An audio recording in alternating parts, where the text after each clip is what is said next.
सो चलिए स्टार्ट करते हैं बेसिकली अपना सेशन। इस सेशन में हम लोग जो बात करने वाले थे बायो के क्वेश्चंस के। सो उसका फर्स्ट क्वेश्चन है, देखिए फर्स्ट क्वेश्चन कि जैव विकास को सर्वप्रथम किसने समझाया। तो जैव विकास है, इसको समझाने वाले कौन से वैज्ञानिक थे। ऑप्शन देख लीजिए आप, न्यूटन है, चार्ल्स डार्विन, अल्बर्ट आइंस्टीन और लैमार्क। इसका राइट आंसर जो है वो है ऑप्शन डी, लैमार्क ने। ठीक है, तो जैव विकास के प्रक्रम को सर्वप्रथम किसने समझाया था, तो समझाया था किसने, लैमार्क ने। क्लियर है। नेक्स्ट क्वेश्चन देखें सेकंड, किस वैज्ञानिक द्वारा विकास का सिद्धांत प्रस्तावित किया गया था। सबको पता है कि विकास का सिद्धांत जो प्रस्तावित किया गया था चार्ल्स डार्विन के द्वारा। किसके द्वारा, चार्ल्स डार्विन ने प्रस्तावित किया था विकास का सिद्धांत, जिसे जैव विकास का सिद्धांत भी कहते हैं। ठीक है, नेक्स्ट क्वेश्चन देखें हम। देखिए क्वेश्चन नंबर थर्ड क्या है ना, ये देखिए कह रहा है कि वनस्पति विज्ञान का जनक किसे कहा था। एकदम बेसिक सा क्वेश्चन है कि वनस्पति विज्ञान के जनक कौन है। तो नो डाउट इसके जनक हैं थियोफ्रेस्ट। ठीक है, option D is the right answer. Theophrast क्या हो जाएंगे इसके right answer. Question number four है, जीव विज्ञान के जनक हैं। तो जीव विज्ञान के जनक हम सभी जानते हैं कौन है, अरस्तु। ठीक है, ऑप्शन सी इसका राइट आंसर हो जाएगा, अरस्तु। वनस्पति विज्ञान के जनक एक बार और रिवाइज कर लिए, थियोफ्रेस्ट, और जीव विज्ञान के जनक कौन है, अरस्तु। फ्रेंड्स इतना क्लियर है। ठीक है, चलिए नेक्स्ट क्वेश्चन देखें हम, question number five. Question five देखें कि चिकित्सा शास्त्र के जनक हैं। चिकित्सा शास्त्र के जनक कौन है। ऑप्शन देखिए हमारे पास क्या है, हिप्पोक्रेट्स, लैमार्क, मेंडल और डार्विन। एकदम बेसिक से क्वेश्चन हैं सारे ये। इसका राइट आंसर रहेगा ऑप्शन ए, हिप्पोक्रेट्स। ये कौन है, चिकित्सा शास्त्र के जनक माने जाने वाले हिप्पोक्रेट्स। इसका राइट आंसर रहेगा फिफ्थ का ए। क्वेश्चन नंबर सिक्स है कि योग्यतम की उत्तरजीविता यानी सर्वाइवल ऑफ द फिटेस्ट के सिद्धांत को प्रतिपादन किया था। इसके सिद्धांत को किसने प्रस्तावित किया था। ऑप्शन एक बार देख लेते हैं, लैमार्क है, डार्विन है, ह्यूगो डे ब्रिज है, पाश्चर है। लेकिन इसका राइट आंसर जो है ऑप्शन बी, डार्विन।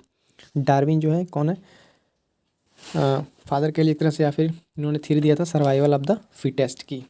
इसके पास से नेक्स्ट क्वेश्चन हम देखें, क्वेश्चन नंबर सेवन अपना कह रहा है कि एक्सोबायोलॉजी किससे संबंधित है। एक्सोबायोलॉजी किससे संबंधित है। ठीक है, तो एक बार ऑप्शन आप लोग देख लीजिए। इसका राइट आंसर हो जाएगा ऑप्शन ए, बाय अंतरिक्ष में जीवन। ठीक है, ऑप्शन ए से संबंधित है एक्सोबायोलॉजी, यानी बाय अंतरिक्ष में जीवन से संबंधित है क्या, एक्सोबायोलॉजी। क्वेश्चन नंबर 8 है, निम्नलिखित में से कौन से युग्म सही सुमेलित नहीं है।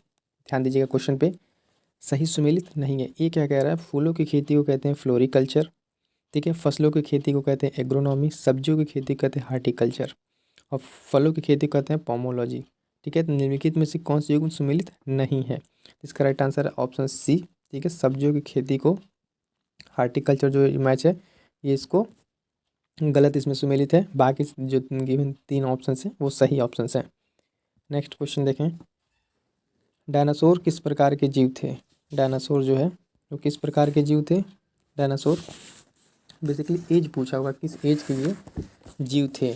ठीक है, ऑप्शन देख लीजिए, सीनोजोइक है, मेसोजोइक है, पैलियोजोइक है, मेसोजोइक, सरीसृप। इसका राइट आंसर क्या हो जाएगा, ऑप्शन बी, मेसोजोइक पक्षी थे। कहते हैं डायनासोर किस प्रकार के जीव थे फ्रेंड्स, तो देखेंगे मेसोजोइक पक्षी के तौर पे जाने जाते थे। क्वेश्चन नंबर 10 है, जीव विज्ञान शब्द का प्रयोग सर्वप्रथम किसने किया या किसके द्वारा किया गया। ठीक है, तो ऑप्शन देखिए क्या है, अरस्तु, पुरकिंजे, वॉन मॉल, ठीक है, लैमार्क और ट्रेविरेनस। इसका राइट आंसर देखिए यहाँ पे अरस्तु नहीं होगा, कई लोग अरस्तु बता रहे थे लेकिन अरस्तु नहीं होगा, बी होगा लैमार्क तथा ट्रेविनेंस। ठीक है, इसका राइट आंसर होगा ऑप्शन बी, ध्यान देंगे option B right answer, Lamarck और ट्रेविनेंस ने सर्वप्रथम इस टर्म को दिया था, जबकि जीव विज्ञान के फादर कौन है, वो है अरस्तु। नेक्स्ट क्वेश्चन नंबर 11 देखें, जीवधारियों के वर्गीकरण के अध्ययन को क्या कहा जाता है।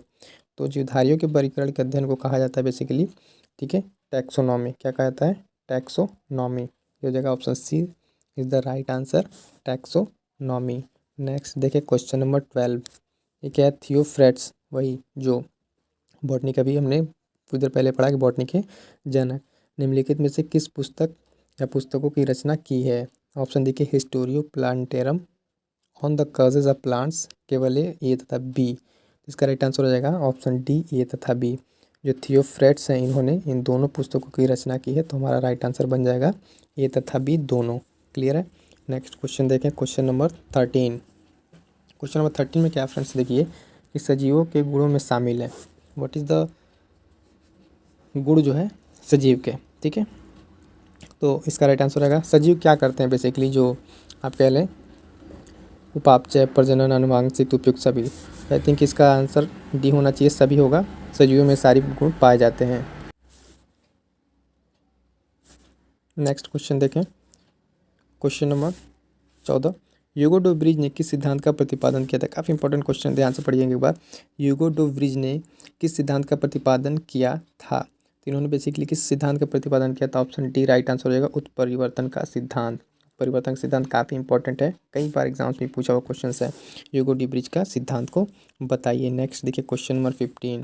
क्वेश्चन नंबर 15 क्या है? जीवों के विकास के संदर्भ में सही अनुक्रम है।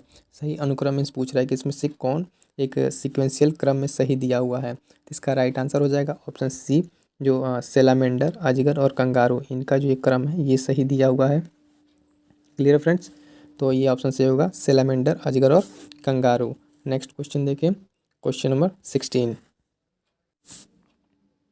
क्वेश्चन नंबर 16 क्या है कि लैमार्कवाद का मूल सिद्धांत क्या है? ठीक है, तो लैमार्कवाद जो सिद्धांत दिए थे उसका बेसिक फंडामेंटल क्या है? ठीक है, वो है उपार्जित लक्षणों की वंशानुगति। ठीक है, option B is the right answer, उपार्जित लक्षणों की वंशागति। ये क्या है? लैमार्कवाद का मूल सिद्धांत है फ्रेंड्स। नेक्स्ट क्वेश्चन अगर हम देखें, क्वेश्चन नंबर 17। जीवों में प्राकृतिक चयन सिद्धांत किसने प्रतिपादित किया? कि जीवों में जो नेचर के द्वारा जो चयन का सिद्धांत है वो किसने प्रतिपादित किया? तो किया था चार्ल्स डार्विन ने। ठीक है, इन्हीं के भी हमने पढ़ा एक theory, survival of the fittest. Nature के काफ़ी क्लोज रहे चार्ल्स डार्विन। ठीक है, क्वेश्चन नंबर 18 देखें, निम्नलिखित में से किस काल में जीवन के साक्ष्य नहीं प्राप्त हुए हैं? किस काल में जीवन के साक्ष्य नहीं प्राप्त हुए हैं? तो एजोइक काल में। Option D is the right answer, Azoic काल में जो है फ्रेंड्स वो जीवन के साक्ष्य प्राप्त नहीं हुए हैं। नेक्स्ट देखें क्वेश्चन नंबर 19। निम्नलिखित में से कौन सा सिद्धांत लुई पाश्चर ने, नाम याद रखेंगे, लुई पाश्चर ने प्रतिपादित किया था? लुई पाश्चर ने कौन सा सिद्धांत दिया था? तो वो दिया था रोगों का रोगाणु सिद्धांत। रोगों का रोगाणु सिद्धांत यानी option C is the right answer. Louis Pasteur के द्वारा क्या होगा? रोगों का रोगाणु सिद्धांत। नेक्स्ट क्वेश्चन देखिए, क्वेश्चन नंबर 20। ये क्या है? बेसिकली न्यूक्लियोप्रोटीन्स जिनमें स्वतः द्विगुणन यानी सेल्फ रिप्लिकेशन का गुण होता है, किनकी अभिक्रिया से निर्मित होते हैं? ठीक है, किनकी अभिक्रिया से निर्मित होते हैं? इसमें दिया हुआ है क्या क्या? अमीनो अम्ल, प्रोटीन, न्यूक्लिक अम्ल, ये सभी। तो इसका तीनों राइट आंसर होगा ये सभी, यानी option D is the right answer. जो सेल्फ रिप्लिकेशन का प्रोसेस है, अमीनो अम्ल, न्यूक्लिक अम्ल और प्रोटीन, ये सब मिलके करते हैं। ठीक है फ्रेंड्स, ये था आज का हमारा टॉप 20 क्वेश्चंस।